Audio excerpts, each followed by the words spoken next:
T'as le vertige? Je n'espère pas. Parce que l'Épître aux Éphésiens t'amène à une telle hauteur spirituelle qu'elle est parfois appelée les Alpes du Nouveau Testament. T'es prêt? Parce qu'on a une belle montée devant nous. Mais crois-moi, quand on arrive au sommet, vers la croix, on sera récompensé par une vue merveilleuse. Let's go! Éphésiens est une lettre d'une autre planète. Vraiment. Elle révèle une dimension complètement nouvelle. Elle parle d'un secret qui est difficile à comprendre pour des humains tels que nous. Ok, alors où commencer? Eh bien, peut-être avec celui qui a reçu ces révélations de Dieu, l'apôtre Paul. Paul, on pourrait dire, a reçu 2 révélations de base de la part de Dieu. En Colossiens 1,24, il parle de l'évangile dont il est devenu serviteur, et il mentionne directement dans le verset suivant l'Église, dont il était également serviteur. L'Église est aussi appelée un mystère. Pourquoi? Eh bien, on y reviendra plus tard.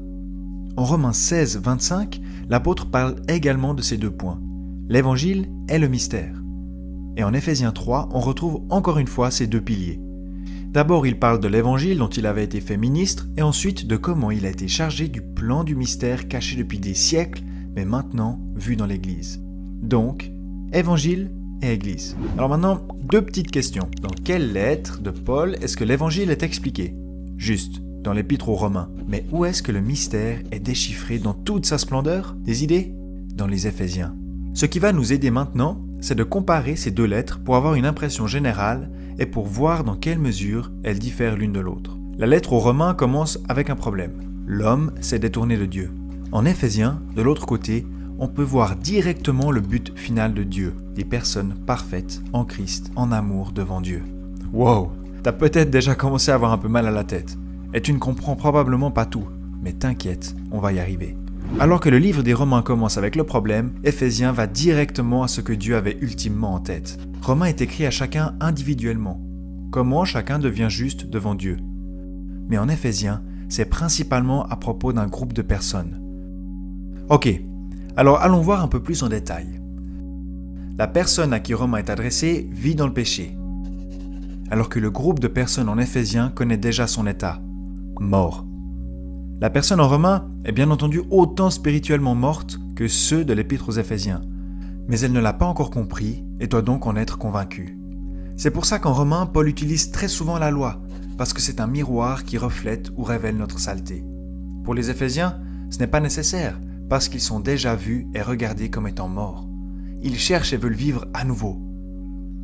L'homme dans Romains est amené dans la mort lorsqu'il reçoit la connaissance de sa nature corrompue et sans espérance. Dans Éphésiens, les croyants sont transférés dans les lieux célestes. L'homme est justifié devant Dieu et par Dieu en Romains, alors qu'en Éphésiens, ce nouveau groupe de personnes devient enfant et héritier, amené directement dans la proximité de Dieu. Finalement, Romains termine avec l'individu ayant trouvé la nouvelle vie, qui par l'Esprit Saint, ici sur la terre, utilise son corps pour la gloire de Dieu. Alors qu'en Éphésiens, les croyants, comme une entité, représentent l'épouse céleste et sont unis avec Christ. Donc, les 2 parlent de la même chose, mais d'un point de vue différent. Et l'Épître aux Éphésiens va un petit peu plus loin. Peut-être qu'il est bien de finir avec une illustration. Imagine une jeune femme qui a accumulé beaucoup de dettes durant sa vie de droguée et se retrouve maintenant mendiante. Mais un homme riche vient et paye toutes ses dettes et lui donne de nouveaux habits et un nouveau look complètement différent. C'est une image trop simplifiée des Romains, mais tu comprends. Maintenant, imagine que cette même femme est invitée dans la maison de cet homme et qu'elle tombe sur un plan. Elle est très surprise de voir son nom sur le papier, écrit magnifiquement à la main.